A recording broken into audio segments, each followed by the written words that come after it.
있습니다. 사도행전 23장 11절부터 35절까지 말씀입니다. 사도행전 23장 11절에서 35절까지.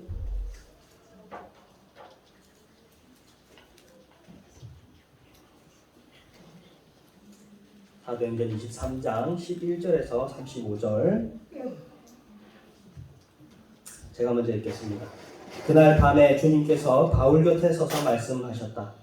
용기를 내어라. 내가 예루살렘에서 나의 일을 증언한 것과 같이 로마에서도 증언하여야 한다.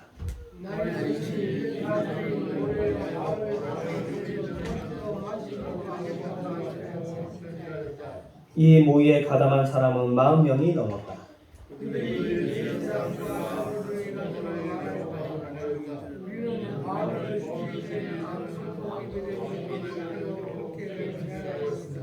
그러니 이제 여러분은 의회와 짜고서 바울에 관한 일을 좀 더 정확하게 알아보려는 척하면서 천부장에게 청원하여 바울을 여러분 앞에 끌어오게 하십시오. 그러면 그가 이곳에 이르기 전에 그를 죽여버릴 준비를 다 해놓았습니다.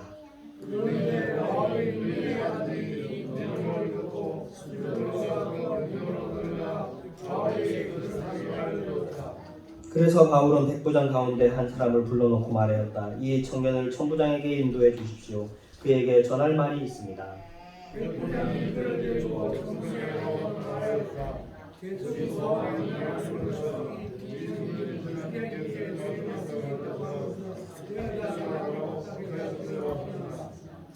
천부장이 청년의 손을 잡고 아무도 없는 데로 데리고 가서 물어보았다. 내게 전할 말이 무엇이냐?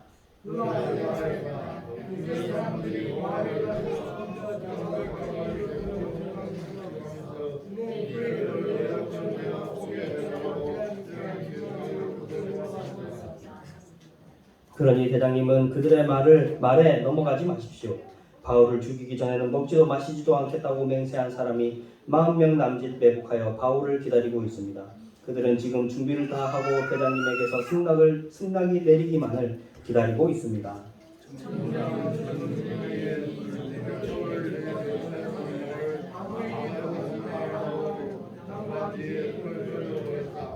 정부장이 백부장 두 사람을 불러서 명령하였다. 오늘 밤 9시에 가이사랴로 출발할 수 있도록 보병 200과 기병 70과 창병 200명을 준비하여라.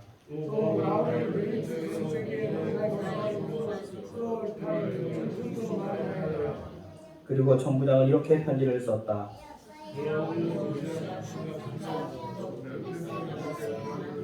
이 사람은 유대 사람들에게 붙잡혀서 죽임을 당할 뻔하였습니다. 그런데 나는 그가 로마 시민인 것을 알고 군대를 거느리고 가서 그를 구해냈습니다.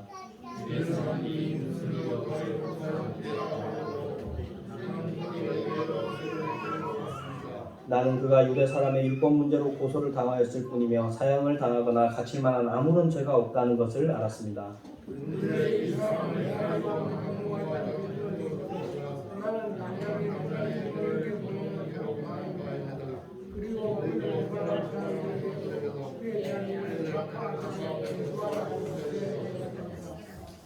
군인들은 명령을 받은 대로 바울을 넘겨받아서 밤에 안디바두리로 데려갔다.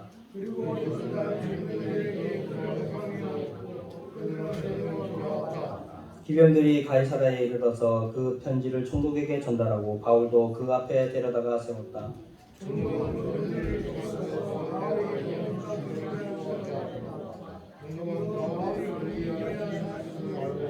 같이 읽겠습니다. 그대를 고소하는 사람들이 도착하면 그대의 말을 들어보겠네 하고 말한 뒤에 그를 헤롯궁에 가두고 지키라고 명령하였다. 아멘.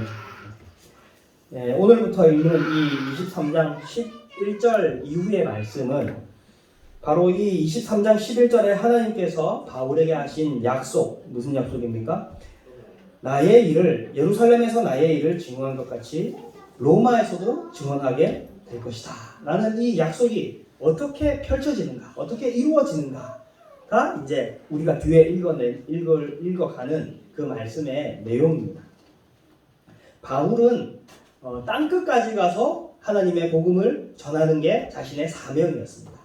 로마서 말씀을 보면 바울이 어떤 계획을 가지고 있냐면은 나는 스페인까지 가가지고 복음을 전할 것이다 이런 얘기를 합니다. 스페인은 당시로 얘기하면은 땅끝이에요. 여러분 유럽 지도가 어떻게 생겼는지 보시면 알겠지만 스페인이 가장 서쪽 끝에 있는 나라죠. 그곳까지 가가지고 복음을 전하는 게 바울의 꿈이고 소망이었습니다. 이제 땅끝까지 간다라는 말이 정말로 땅끝까지 간다라는 의미도 있지만 모든 세상에 편만하게 주님의 복음을 전하겠다라고 하는 거죠. 그러니까 이게 바울의 꿈이었기 때문에 그러면은 당연히 세상의 중심을 거쳐가야 되겠죠. 그 세상의 중심이 어디입니까? 바로 로마였습니다. 이 시대에 로마는 세상의 중심이었고 로마를 통하지 않고서는 모든 길은 로마로 통한다는 말이 있듯이 로마를 통하지 않고서는 그 어떤 것도 이제 퍼져나가기가 어려운 그게 바로 로마였던 거죠. 그러니까 바울이 자신의 사명을 이루는데 로마를 꼭 거쳐야 하는 것이고 로마에 가야 되는 것은 바울에게 있어서 굉장히 필연적인 일이었던 겁니다. 하나님께서 바울에게 너는 로마로 가게 될 것이다 라고 약속을 한 거죠. 그러면 이제 로마로 가면 되지 않습니까? 그렇죠? 그런데 지금 상황이 그렇게 녹록하지가 않습니다. 바울에게 큰 위기가 닥쳐왔습니다. 지금까지 겪었던 바울의 위기와는 차원이 다른 위기가 지금 바울에게 들이닥쳤습니다. 12절과 14절까지 말씀을 한번 보십시오. 제가 읽겠습니다. 날이 새니 유대 사람들이 모의하여 바울을 죽이기 전에는 먹지도 마시지도 않겠다고 맹세하였다. 모의에 가담한 사람은 40명이 넘었다. 그러니까 지금 바울이 어떤 위기를 당하고 있느냐. 바울을 죽이려고 하는 암살단이 조직이 된 겁니다. 그동안에 바울이 겪었던 위기는 끽해봐야 고속 고발을 당하는 거죠. 고속 고발을 당해가지고 법정에 끌려가가지고 신문 받다가 매 맞고 뭐 이렇게 하는 게 그동안 바울이 겪어왔던 그 힘든 어려운 일이었다면 이제는 직접적으로 목숨을 노리는 암살단이 조직된 겁니다. 그러니까 이게 무슨 말일까요? 내가 바울을 죽여가지고 벌 받아도 괜찮다. 내가 살인죄지 않습니까? 그렇죠? 내가 바울을 죽여가지고 나도 같이 죽겠다 이거죠. 내가 살인죄로 끌려가서 사형을 당할지언정 나는 바울을 죽이고야 말겠다 라고 하는 이제 직접적인 위협을 할 수 있는 그런 마음을 먹은 사람이 자그마치 몇 명이라고요? 40명. 40명이나 되는 사람이 이런 암살단을 조직해가지고 바울을 죽이려고 합니다. 이 사람들이 얼마나 살벌한지 내가 먹지도 마시지도 않겠다. 바울을 죽기 전까지는. 그 정도로 큰 각오를 가지고 있는 사람들이죠. 그래서 이 사람들이 계획을 짭니다. 어떤 계획입니까? 대제사장한테 얘기해가지고 대제사장 그 의회 앞에서 막 싸움이 바리새파와 사두개파가 싸움이 나가지고 바울을 제대로 심판하지 못했으니까 다시 한 번 더 총무장에게 부탁해가지고 데리고 오십시오. 그러면 이제 죄인을 호송해서 데리고 오지 않겠습니까? 그때 매복해 있다가 바울을 죽이겠습니다. 이런 계획까지 다 짜놓고 있는 겁니다. 그러니까 그 매복해 있다가 호송해 오는 바울을 죽이려면 어떻게 해야 되겠습니까? 로마 군인도 몇 명 죽여야 되겠죠. 그런 것까지 다 각오할 정도로 로마 군인을 죽이는 것까지 각오할 정도로 그렇게 독하게 마음먹은 이 암살단이 바울을 죽이려고 계획을 짜고 있는 거죠. 바울은 정말로 지금 가장 큰 위기가 정말 바람 앞에 등불 같은 그런 위기가 바울에게 찾아온 것입니다. 바로 이 위기의 순간에 갑자기 한 사람이 등장하는데 그동안 한 번도 등장하지 않았던 인물이 툭 하고 튀어나옵니다. 누굽니까? 바울의 조카죠. 바울의 누이의 아들. 바울의 조카죠. 누이의 아들이니까. 바울의 조카가 등장을 합니다. 근데 이 사람이 바울의 조카가 어떻게 알게 됐는지는 자세한 설명이 없어서 우리가 알 수 없지만 이 암살단의 계획을 알게 되는 거죠. 그래가지고 바울에게 가서 이런 일이 있습니다 라고 얘기를 합니다. 그래서 바울이 백부장을 불러다가 우리 내 조카를 천부장을 좀 만날 수 있게 해주십시오 라고 해가지고 이 조카가 천부장을 만나서 천부장에게 암살단이 꾸려졌고 그리고 이런 계획을 가지고 있습니다 를 이제 다 모든 사실을 다 천부장에게 알리게 된 것이죠. 바울의 조카가 뭐하던 사람이었는지 그리고 이 이후에 어떤 일을 했는지 성경에 나와 있지 않습니다. 여기 등장하는 게 끝이에요. 바울의 조카는. 그래서 아주 미스테리한 그런 인물이라고 할 수 있죠. 도대체 뭐하는 사람이었을까요? 여러분 우리가 상상력을 조금 동원해보면 혹시 그 유대인의 그 스파이처럼 이렇게 암살단 중에 한 명이었을까? 뭐 이런 생각도 할 수 있고, 아무튼 참 그 신비한 그런 인물입니다. 그래서 이 바울의 조카가 이 사실을 알고 천부장에게 말함으로써 바울의 운명이 완전 180도로 바뀌게 되죠. 바울을 죽을 위기에 있던 이 바울의 운명을 완전히 바꾼 역할을 한 사람이 바로 이 바울의 조카인 겁니다.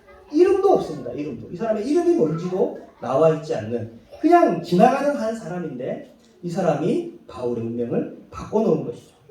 오늘 읽은 본문 말씀 23장에 쭉 보면은 굵직굵직한 이름들이 많이 나옵니다. 자, 대제사장 나오죠. 대제사장 아나니아 나오고, 그 다음에 천부장의 이름이 26절에 보면 천부장의 이름이 등장합니다. 글라우디오 루시아. 이 천부장의 이름이 루시아였습니다. 그리고 이 편지를 누구한테 보냅니까? 벨릭스 총독의 이름까지 등장합니다.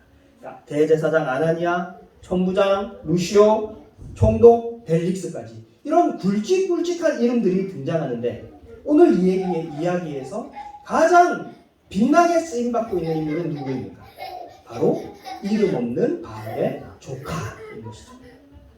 굵직굵직한 이름들 속에서 가장 빛나는 일을 한 사람은 바로 이름도 없는 한 청년이었던 것입니다. 옛날에 장인어른하고 결혼하고 처음 이제 처갓집 갔을 때 굉장히 이렇게 뻘쭘하잖아요. 서로 간에. 특히 이제 불편하고 막 이러니까. 장인어른이 그 뻘쭘함을 이제 좀 깨보고자, 자네 바둑 둘 줄 아나? 이렇게 물어보시더라고요. 근데 제가 바둑을 둘 줄 몰라가지고, 바둑 둘 줄 모릅니다. 바둑 좀 미리 배워놓을 거, 이런 생각 엄청 많이 했거든요. 그럼 장기는 둘 줄, 제가 장기는 둘 줄 압니다. 제가 장기는 제법 뒀거든요. 막 군대에서도 막 장기 막 해가지고 막 다 이기고 막 제가 이랬어가지고 장기 자신 제가 장기는 둘 줄 압니다. 이렇게 딱 해가지고 장인어른이랑 장기를 뒀는데, 장기를 두시는 분들은 다 알겠지만 그 기보가 있지 않습니까? 대충 뭐 차문 열고 막 올리고 포 넘기고 이런 기보가 있지 않습니까? 근데 장인어른은 그 기보대로 안 따르는 거예요. 뭐 처음 뭐 이상한 방식으로 막 두시는 거, 쪼로 움직이고 막 이상하게 두시는 거. 이게 상대가 그렇게 원래 아는 기보대로 안 나오니까 내가 꼬이더라고요. 내가 꼬여가지고 막 그냥 택도 없이 지는 거예요. 장기가 택도 없이 제가 지는데, 장인어른의 장기의 특징이 뭐냐면은 졸로 다 잡는다는 거예요. 졸로. 나중에 알고 보니까 장기는 졸을 잘 쓰는 사람이 장기 진짜 잘 두는 사람이라면서요. 그러니까 졸로 다 잡는 거예요. 졸은 한 칸밖에 못 움직이죠. 한 칸밖에. 정말 그러니까 장기판에서 제일 쓸모없는 게 버리는 게 졸이지 않습니까? 제일 쓸모없는 게. 근데 그 졸로 마도 잡고 차도 잡고 장까지 잡는 거예요. 장기 말의 능력이 중요한 게 아니라 누가 그 장기를 두느냐가 그 장기 말의 가치를, 능력을 바꿀 수 있는 거죠. 그러니까 하나님의 일하심도 이런 겁니다. 우리가 능력이 졸 같고 우리가 힘이 없고 이름 없는 그냥 그런 사람이라 할지라도 하나님이 우리를 쓰시면 가장 빛나는 가치 있는 일을 하실 수 있게 하실 수 있다라는 것입니다. 오늘 이 이야기 속에 굵직굵직한 이름들 속에서 가장 빛나는 역할을 한 것은 바로 이름도 없는 한 청년이었던 바울의 조카. 하나님이 그렇게 사용하신 거예요. 마찬가지로 우리들도 그렇습니다. 하나님이 우리를 사용하신다면 우리들도 가장 빛나는 존재로서 쓰임받을 수 있게 된다라는 사실이죠. 하나님은 이런 식으로 일을 하시는 것입니다. 천부장이 이제 바울의 조카로부터 이 정보를, 바울을 죽이려고 한다는 이 정보를 받고 난 다음부터 이제 천부장도 가만히 있을 수 없었습니다. 그래가지고 어떻게 합니까? 23절에서부터 보면 밤 9시부터 이제 이게 일이 커지니까 내가 더 이상 바울을 보호해주기가 힘들겠구나. 이 로마 시민 어차피 또 그 재판도 받아야 되고 하니까 총독한테 더 높은 권세에게 넘겨야 되겠다라고 해서 이 바울을 총독에게 넘길 계획을 세웁니다. 그래서 밤 9시에 급작스럽게 바울을 옮기려고 하는 거죠. 그러면서 사람들을 동원하는데 누구를 동원합니까? 자, 오늘 밤 9시에 가이사랴로 출발할 수 있도록 보병 200명과 기병 70명, 창병 200명을 준비해라. 그래가지고 이 사람들이 이 군대 몇 명입니까? 그러면은 270명이니까 470명이죠. 여러분 천부장이 몇 명의 군사를 거느리는 사람이라고 했습니까? 1000명을 거느리는 사람이에요. 근데 1000명 중에 지금 절반을 동원하는 거예요. 그러니까 그 성을 지켜야 되는 그 상시 근무해야 되는 사람을 빼면 아마 그냥 자기가 동원할 수 있는 가장 많은 숫자일 것입니다. 470명 자신이 동원할 수 있는 전력의 절반을 다 동원해가지고 누구 때문에? 이 바울 한 사람 때문에 그 사람들을 동원해가지고 가이사라로 총독의 개로 보내기 위해서 그 사람들을 동원하는 것이죠. 이제 군인들은 이제 이 죄수 한 명 때문에 내가 지금 밤 9시에 가면 야간 행군이잖아요, 여러분. 야간 행군. 군대 가면 제일 힘든 게 뭐예요? 야간 행군이잖아요, 야간 행군. 야간 행군은 이제 군인들은 해야 되니까 에이 막 이러는데 그 이유라도 좀 거창하면 좋겠는데 죄수 한 사람 구성한다고 이 큰 군대가 동원되고 있는 겁니다. 천부장은 지금 자신이 하는 일이 하나님의 계획을 이루고 있다는 것을 모릅니다. 그냥 자기 자신의 개인의 처신을 잘 하기 위해서 그렇게 행동하고 있는 거죠. 자, 이 천부장이 벨릭스에게 편지를 쓰지 않습니까? 그렇죠? 편지의 내용 중에 27절 말씀 한번 보십시오. 27절에 이런 내용이 있습니다. 이 사람은 유대 사람들에게 붙잡혀서 죽임을 당할 뻔했습니다. 그런데 나는 그가 로마 시민인 것을 알고 군대를 거느리고 가서 그를 구해냈습니다. 자, 여러분 이게 정답입니까? 거짓입니까? 거짓이죠. 왜냐면은 로마 사람이라는 건 나중에 알게 됐잖아요. 나중에 알게 됐는데 그 사람이 로마 시민이라서 제가 군대 동원해가지고 구해냈습니다 라고 총독에게 이렇게 말하는 건 뭐예요? 이게 전적으로 총독에게 잘 보이기 위해서 내가 이 로마 시민을 위해서 이렇게 군대를 동원했습니다 라고 이렇게 잘 보이기 위해서 거짓말을 섞어가지고 지금 이렇게 편지를 쓰고 있는 거죠. 자, 제가 이 말씀을 왜 드리냐? 지금 천부장은 그냥 자기가 총독에게 잘 보이기 위해서 어떤 도덕적이거나 윤리적인 어떤 사명감과 의무감으로 이 일을 하는 게 아니라 그냥 내가 총독에게 잘 보이고 내 자리를 잃지 않기 위해서 지금 이 행동을 하고 있다라는 겁니다. 그런데 이 일이 하나님의 계획을 이루는 일이 되었다라는 것이죠. 자, 그래서 그래가지고 또 이 천부장이 자신의 신변 때문에 바울에게 잘해주고 있는 이 이기적인 행동이 하나님의 계획의 일부가 된 것처럼, 자, 여러분 한 발 더 뒤로 가면은 암살단이 조직된 것 있지 않습니까? 암살단이 조직되지 않았으면 어떻게 됐을까요? 암살단이 조직되지 않았으면 천부장은 그냥 골치 아프다, 빨리 그냥 바울 그냥 풀어줘야 되겠다 라고 해서 바울을 풀어줬다고 칩시다. 그럼 바울은 또 그 위협 앞에 빠져가지고 바울이 어떻게 될지 모르는 그런 상황인 거죠. 근데 암살단이 조직돼가지고 오히려 바울은 그 덕분에 총독에게까지 안전하게 무사하게 넘어갈 수 있었던 것이죠.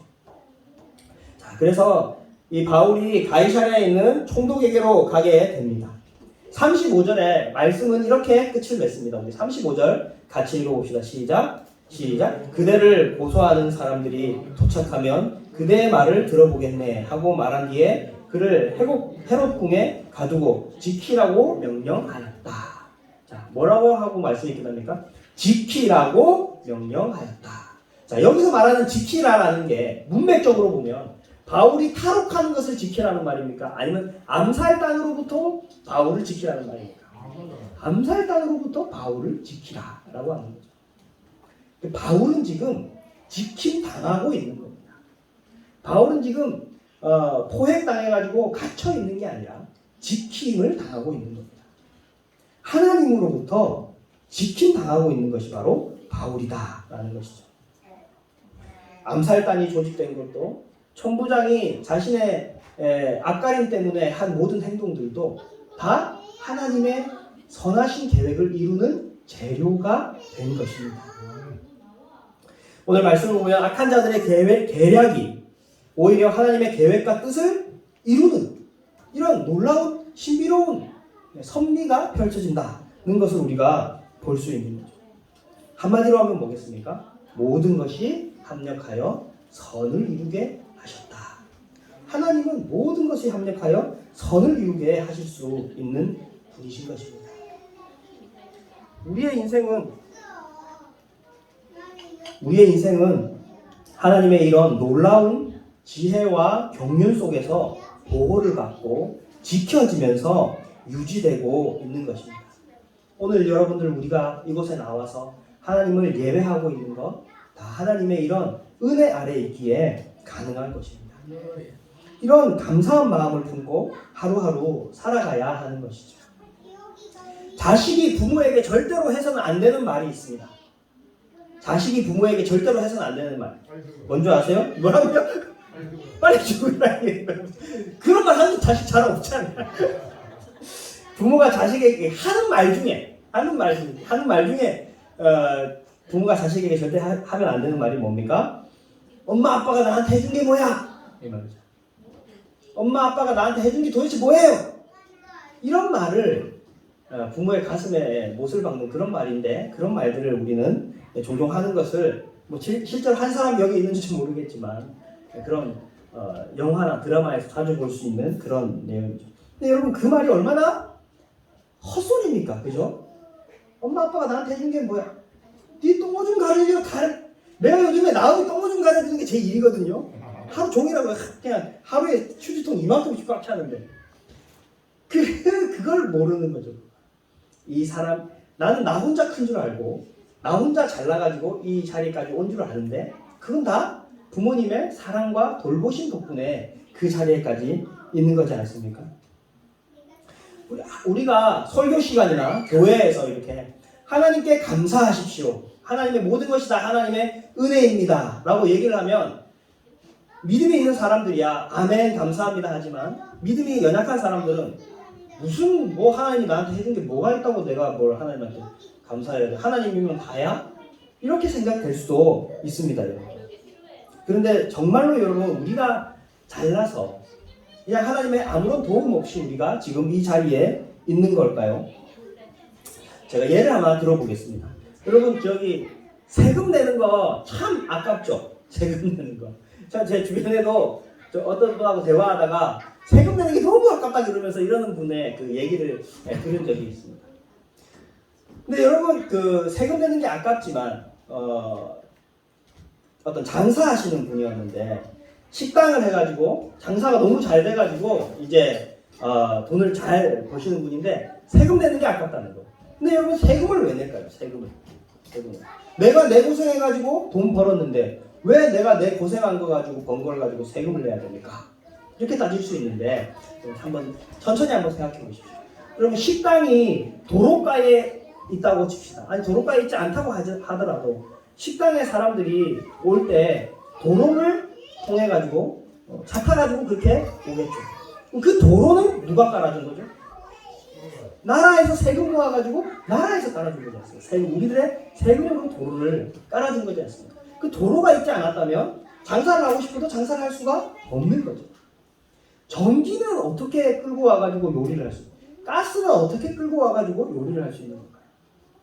전기공사, 가스공사 다 나라에서 운영하고 있는 거지 않습니까? 우리들의 세금을 모아다가 외국에서 기름을 사와가지고 전력을 만들어가지고 공급해주는 이 모든 일들이 다 나라에서 세금을 받아가지고 하고 있는 일들이지 않습니까? 그렇죠? 그러니까 우리는 세금을 내지 않으면 내가 아무것도 할 수 없는 그런 세상 속에서 살고 있는 게 바로 우리들이죠. 그러니까 내가 세금을 왜 내야 돼? 라고 말하는 사람들은 자신이 어떤 세금의 혜택을 받고 있는지 모르기 때문에 그래서 그런 말을 하고 있는 거죠. 만약에 그렇지 않다면 내가 직접 사우디 가가지고 말통에다 기름 받아 와가지고 그래가지고 장사를 해야 되는 그런 상황에 놓이고 마는 것입니다. 나라가 해주는 일이 이만큼이라면 우리 하나님은 어떻겠습니까, 여러분? 하나님은 우리에게 생명을 주셨습니다. 하나님은 우리에게 아침 해가 뜨게 해주시고 신선한 공기를 허락해 주셨습니다.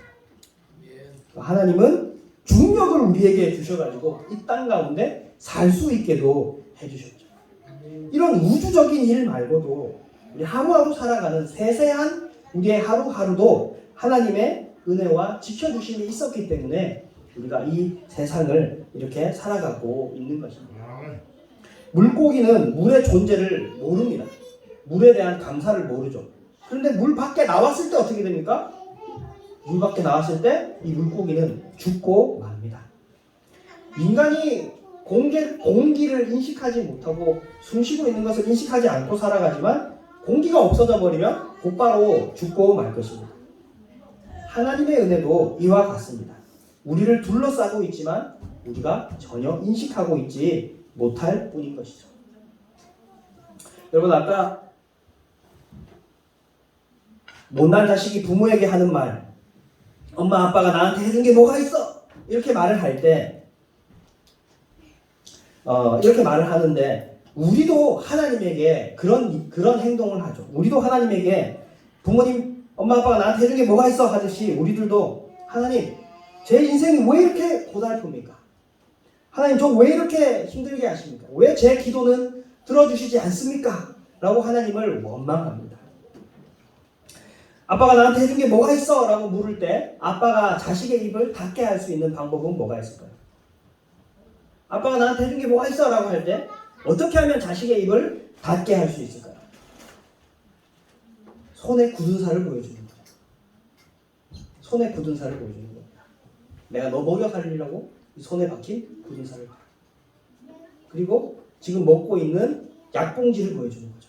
진통제로 범벅이 되어 있는 약봉지를 보여주는 겁니다. 내가 너를 먹여 살리기 위해서 지금 이 고생을 하면서 너를 먹여 살리고 있다. 그러면 자식은 이제 숙연해지고 눈물을 또로록 흐르면 다행인데, 그러면 다행인데 이 나쁜 놈은 그렇게 안 하고 뭐 그런다고 뭐 달라져요? 이렇게 가지고. 그럴 때 입 닫게 하는 방법이 또 있습니다. 뭡니까? 아들 이름으로 된 아파트 계약서를 딱. 그러면은 이제 아이고 아버지 하면서 제가 잘못했어요. 네, 이렇게 하죠.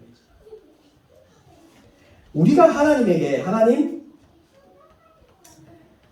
도대체 저한테 뭐 해주신 게 뭐가 있습니까? 하나님, 제 인생은 왜 이렇게 고달픕니까? 하나님, 저 너무 힘듭니다. 하나님, 왜 제 기도는 들어주지 않습니까? 라고 할 때, 그럴 때 하나님은 우리한테 뭐를 보여주십니까? 예수님의 십자가를 보여주시죠. 예수님의 못자국난 손을 보여주시는 겁니다. 네가 그렇게 너를, 고통 속에 있는 너를 구원하기 위해서 내가 내 아들을 보내서 십자가를 지게 하고 너를 구원에 이르게 했다. 라고 하면서 예수님의 십자가를 보여주는 거예요. 그리고 하나님 나라를 우리에게 선물로 주시는 겁니다. 이게 하나님이 우리에게 주신 은혜인 것이죠.